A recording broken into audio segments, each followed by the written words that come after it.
What is up, guys? It's the Sound Alchemist, and I'm joined here by Gershwin. And once again, we're back at it trying to answer your questions in another 40K video entitled For the Greater. This is a video series where we answer the questions left by you, the viewer. If you have a question for us, comment down below. Put a question in front of your question because we get to those questions first.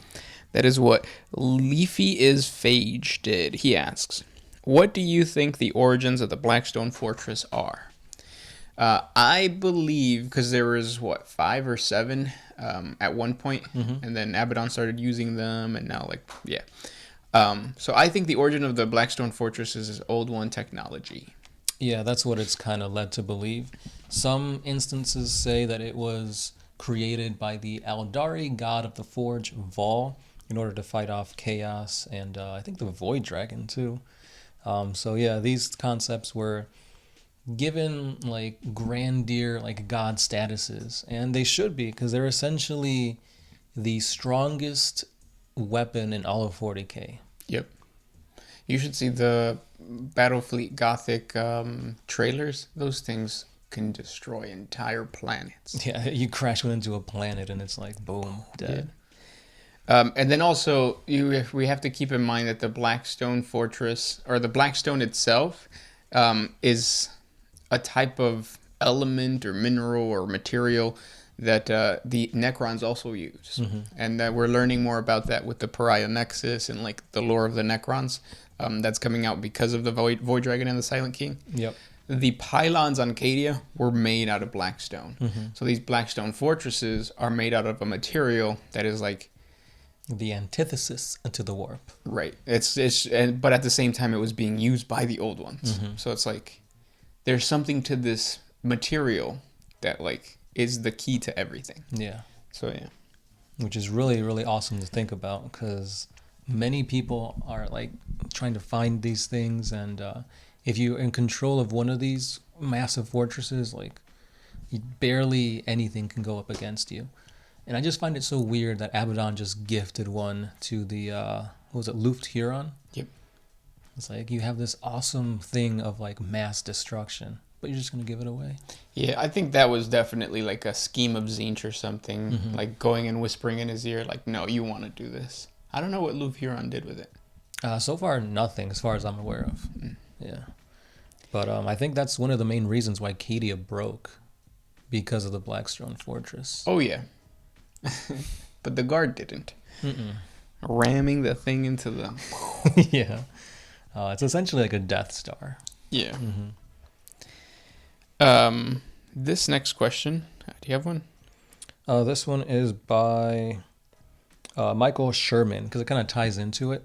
What happened to the Necron pariahs? Was there a lore-based explanation when GW discontinued the unit from the game, or were they just retconned?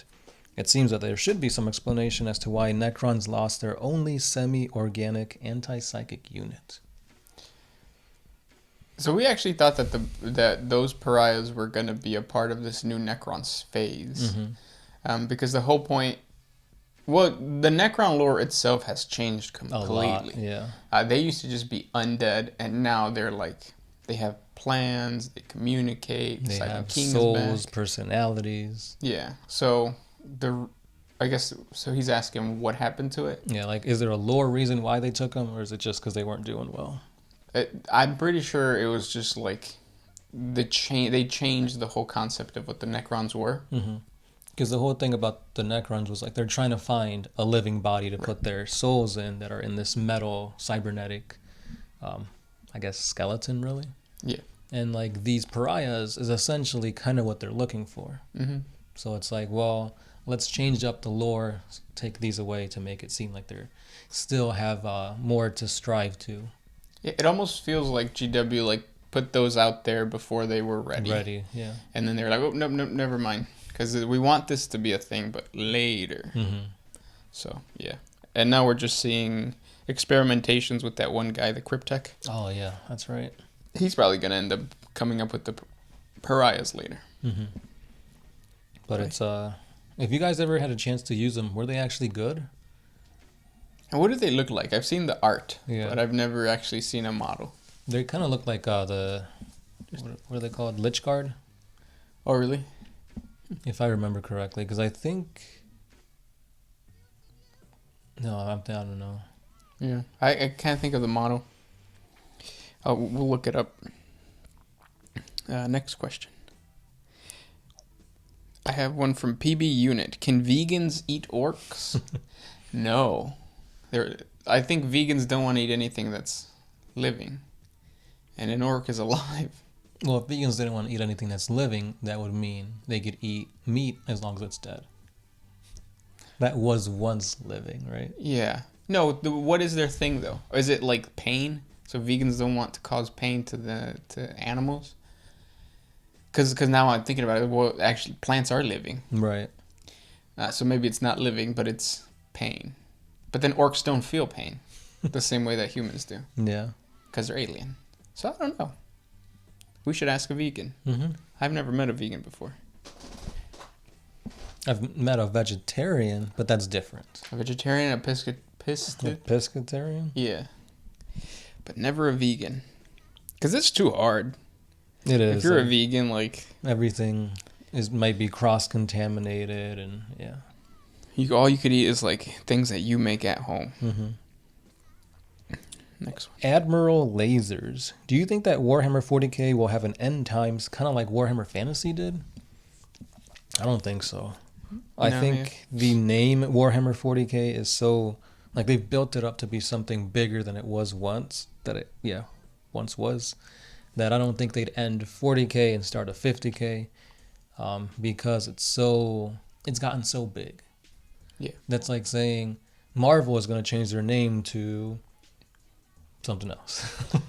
Yeah, that's true. And I think the popularity in the different medias of 40K has been a big boost to like the lore and to just like we're not going to see an end to 40K because it's in video games, books, comics. Dudes like the Astardi guy who's creating some amazing like fan animations. Yeah, that stuff is going to propel it because we get this recommended on YouTube all the time where like we see somebody reacting to the Astardi series, and it's like people that you would never think would pick up like a tabletop whatever, the hobby or whatever.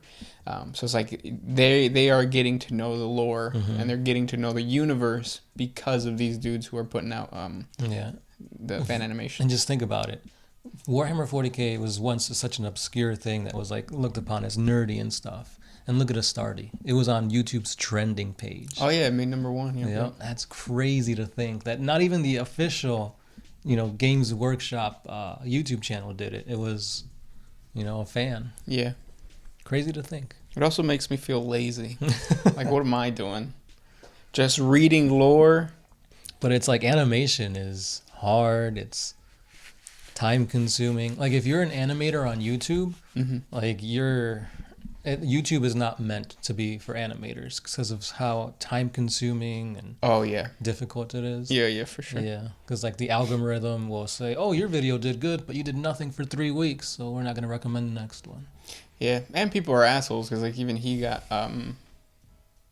his stuff taken away for a while. Yeah. So, but yeah. What was the question? Yeah, what was the question? Oh, do you think 40K will have end time? Oh, no. No. It's too popular. Yeah, especially now since they're branching out into different avenues, like a monopoly and whatnot. Oh, yeah. Why try to build your name and then change it? You know what I have not understood the fan... Like, why do people like the Bandai Space Marine? Oh, the action figure? Yeah. Like, I don't get it. Like, we have, like... miniatures. Why do you want to buy and paint a bigger one? Yeah, I mean, I guess it's for like the collector's sake. Or like the Funko Pops of Space Marines. It's like, why do I want that? Like, if I'm gonna put that somewhere, I'm just gonna put like my regular stuff that I have on the glass cabinet. And those are the actual models that I play on the battlefield. Right, like you can't use a Funko Pop or that action figure. Right. So if I said, can I proxy this Funko Pop as my like Gorkanaut or Morkanaut, I hope people would say no. Get that shit out of here. Put it on that shelf. Yeah. Let it watch you burn as I destroy you on the tabletop. Yeah. But yeah. Next question. This one is by Chaos Kitty Studios. As a Night Lords fan and player in 30K, I do believe that Conrad Curze is dead. I, however, do believe that the Night Hunter yet lives. Ooh. I believe in the moment the assassin struck, the mentality of Conrad died, and the Night Hunter took over forever. And he has since stalked the dark of the Materium and the Warp. With no witnesses for 10,000 years dealing his butchering, finally not tethered by Conrad's struggle to maintain control. It's a way for the Night Hunter to come back without spoiling Curze's story. I love that. I love like the whole, and just like you pointed out the fact that like you read the lore, you think about it, but then you hear about like some theory or like you posting that, and then you realize like, oh yeah, like that could happen. Mm-hmm. And it's like when you look at the lore through different eyes, you start to like create some really badass stories. And that's a really badass story. Not just that, but you not only read the lore, you understand it so much that you could read between the lines and notice the duality of Conrad Curze. Yeah. And working on that would be GW higher. Yeah, right. It's good. Yeah, it's because it's a good idea, because it's the same thing as with Sanguinius. He has since died, but now they're kind of changing it that he's in a near-death stasis. So it's like, how do we appease the fans that want Sanguinius, but also don't want the lore to change? Yeah. It's the same concept with Curze. Mm-hmm. And I think that doing that and creating a new Primarch, essentially, because the old one is dying and the new one is taking over, and the Night Hunter is new to a new audience, which is what's cool. Because that is what's probably around. Like all those new guys starting 40K, because of the popularity of it, it is better to have new stories with basically old characters but new twists on them. Right, which is kind of what they've been doing as a means to bring in the old to a new light with them crossing the Rubicon. Yeah. Calgar is old as shit, but he's a Primaris now, so it's like new stories. Let's make a comic book with him. Yeah. Next question. This one is by the Senate. Isn't the theory that his soul is in the crown? I hope he does come back, but not in the current timeline of Primaris and questionable lore changes. Referring again to Conrad Curze. Yeah. I think it's not that his soul is in the crown. I think it's just a... Because it's a relic, isn't it? The Noctis Crown is what it's called. But I think it's more of a status, kind of like the Mandalorian sword thing. Spoiler alert. Spoiler alert. What's his name? Din? Mandalorian? Yeah. His name is Din? Din Djarin. 2 seasons, and I barely found out that his name is Din. They barely say it, though. So when he took the sword from the dude, the Pollos Loco guy, then it becomes like you can't just give it to somebody. Like, you have to win it in battle. And it's like that concept of like, it's a relic, it's a crown that represented his supremacy, and whoever wears that crown is the new leader of the Night Lords. And they fight constantly for it. Yeah. It's cool, though, to think that he's got this now, and that's probably where Season 3 is going to lead. The fight between Bo and him. Yeah. Wait, who's Bo? The lady, the girl. Oh, okay. Other Mandalorian. See, all these names. Mandalorian number 1 is what it said in the subtitles. That's what I paid attention to. Yeah, we'll see what happens with the Night Hunter. Yeah.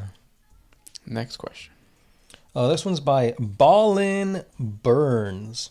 Who is the oldest living Space Marine that's not a Primarch or a Dreadnought? Dante. That's the lore behind the... This is something that I completely forgot and just never paid attention to. But after rereading some Blood Angel lore, I realized that, oh yeah, the Blood Angels, their gene seed, one of their things, aside from like the Red Thirst and the Black Rage, is that they are longer lived. Far more than any other Space Marine. And that ties in with the whole, like, them trying to be vampires and whatnot. So, yeah. Also, another old one is, was it Bjorn? No, what's that other one? Well, Bjorn's in a Dreadnought, though. Yeah, oh yeah, he did say no Dreadnoughts. Yeah. Because Bjorn has been around. Like, he was fighting with Leman Russ. Leman Russ, yeah. Yeah. Next question. This one's by Isaac Hahn. If Horus never sided with Chaos and the Emperor continued to unite the galaxy as the Imperium grows and grows, like the Eldar Empire, do you think that mankind would eventually birth a new Chaos God? If who? So if the Horus Heresy never happened and the Emperor was still alive and conquering planets, could humanity make another Chaos God? Oh no, just because there had to have been some type of emotion to be the hook. For the Eldar, it was their golden age brought them access, and I don't think the Imperium would have access of anything, or have anything like maybe conquest. But a chaos god of conquest, how does that? That doesn't. It's really sound similar to like Korn, what he embodies. right. So yeah. The Emperor probably, if they pray to him enough, but he wouldn't let that happen. Yeah, because he was like straight up saying no. Mm-hmm. So, yeah, I don't think there would be a chaos god of anything. I think it would just be a conflict between the Imperium and chaos, demonic chaos. Not yeah. This next question comes from Urok9. Are the chaos gods the true architects of the Imperium? Look at it, the kingdom of man, a near perfect balance of rage, death, hope, and desire. The ruinous powers aren't only farming us, they're the ones who planted the seeds.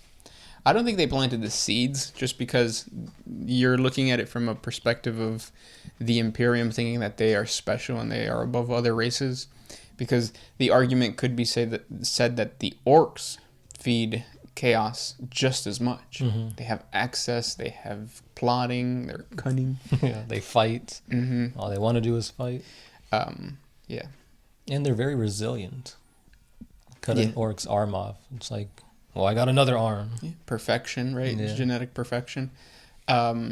So I don't think that the Chaos Gods purposefully created the humans, but I do believe that the Chaos Gods are farming because that's what we found out with the Cabal story.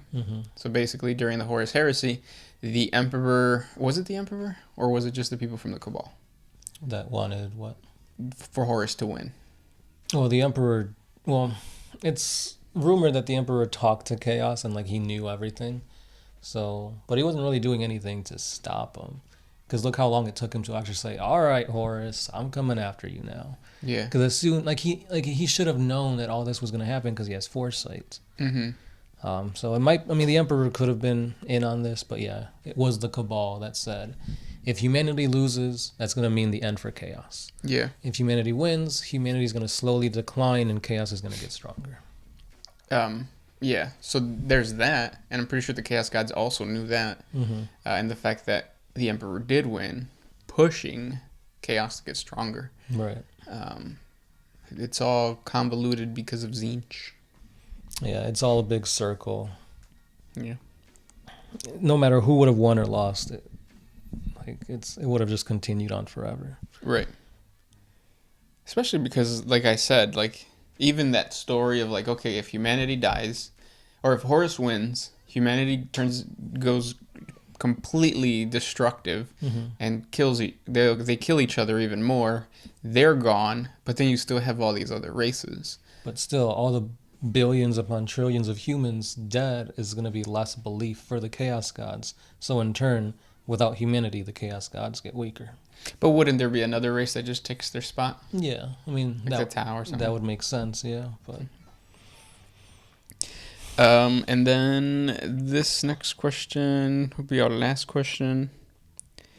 This one's from Timothy Armstrong. What would happen if the Imperium found a Xeno race that had come in contact with the Emperor and they worshipped him like a god? I still think they'd get rid of him. Yep.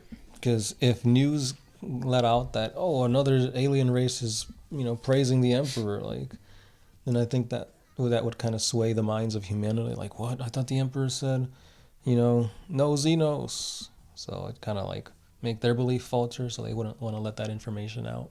And you see it now, especially in Christianity, where it's Catholics versus Protestants. You're worshiping the same thing. Yeah. But they're like, no, I worship him better. So I think that's the same thing would happen with the Imperium. The Imperium would be like, no, we're the ones that should be worshiping the Emperor. You aliens shouldn't. Right. And then they fight.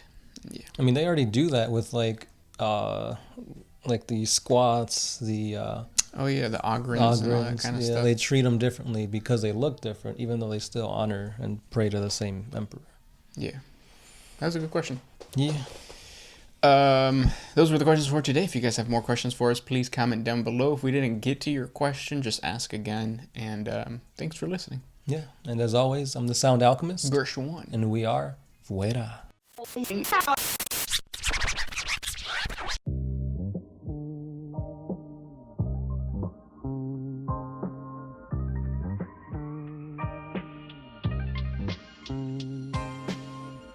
Always used to put my freedom first in any situation.